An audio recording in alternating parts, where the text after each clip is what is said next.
पता नहीं कब तक ये सब झेलूंगा। कभी लगता है अब आगे बढ़ जाऊंगा, फिर जिंदगी पीछे खींच लेती है, जैसे कोई अदृश्य डोर है जो मुझे बांधे हुए है।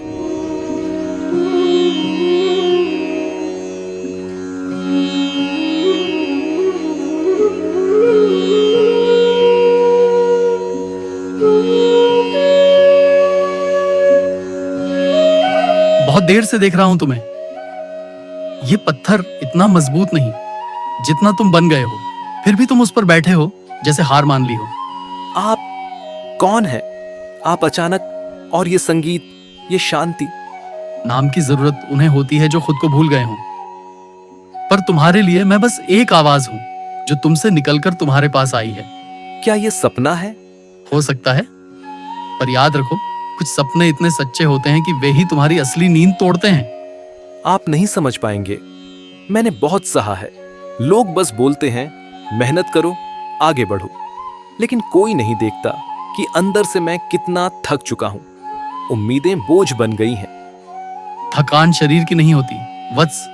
थकान तब होती है जब आत्मा और सोच अलग हो जाएं, जब भीतर का विश्वास बाहर के शोर से दब जाए। मुझे डर लगता है, नाकामी से नहीं, बल्कि इस सोच से कि शायद मैं ही गलत हूं, शायद मुझ में ही कमी है। तुम्हारी आत्मा पूर्ण है, बस तुम्हारी आंखें धुंधली हैं। जब बीज जमीन के नीचे दबता है, कोई नहीं कहता कि वो मरा हुआ है, पर वही बीज कल एक वृक्ष बनेगा। तो क्या मुझे रुक जाना चाहिए? नहीं, रुकना विकल्प नहीं है, पर कभी कभी ठहरना जरूरी होता है, ताकि तुम सांस ले सको, खुद को सुन सको। भागना हर समय समाधान नहीं होता। पर जब दुनिया कहती है कि मैं नाकाम हूं, असफल हूं, तब दुनिया एक शीशा है, उसमें वही दिखता है जो तुम खुद को दिखाते हो।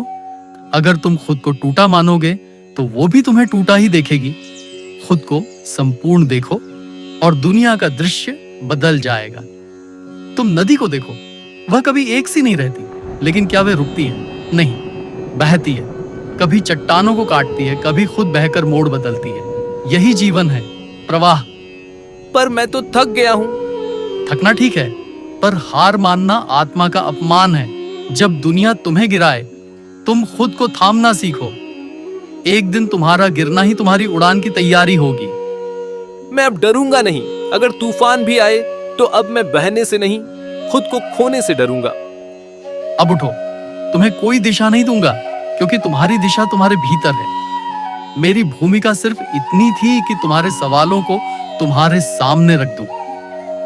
उत्तर तुम खुद हो, और जब भी खुद को खोते हुए पाओ, आंखें बंद करके मुझे याद करना। मैं तुम्हारे पास नहीं, तुम्हारे भीतर मिलूंगा। वत्स स्पर्श।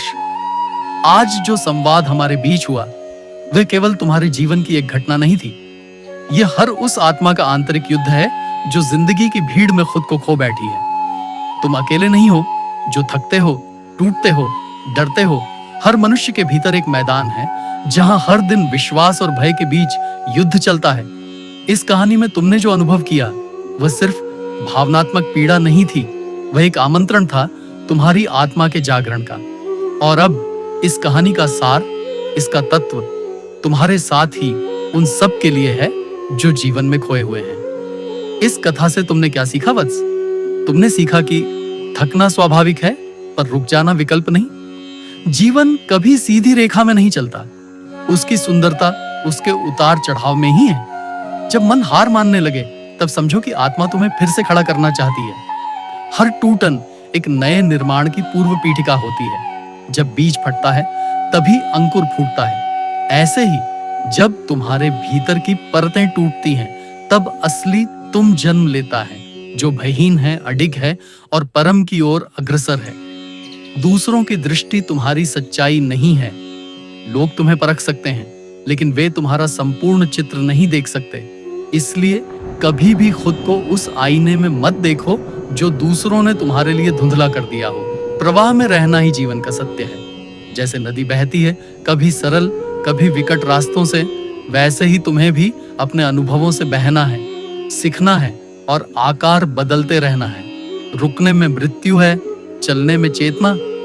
असली शांति बाहर नहीं, भीतर मिलती है। जब तुम सब कुछ खोजकर थक जाते हो, तब अंत में वहीं लौटते हो जहां से चले थे, अपने भीतर। वही तुम्हारा मूल स्थान है और वही मैं हूं, तुम्हारे भीतर।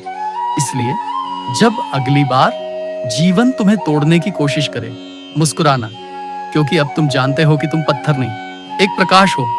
और वत्स, अगर कभी फिर से खो जाओ तो आंखें बंद करना, बांसुरी की उस धुन को सुनना और खुद से कहना, मैं अपने भीतर लौट रहा हूं, वहां जहां कृष्ण है। क्योंकि अंततः तुम्हारा मार्गदर्शक कोई बाहर नहीं, तुम्हारी आत्मा ही है। और जब आत्मा जागती है, तब स्वयं भगवान भी उसे नमस्कार करता है।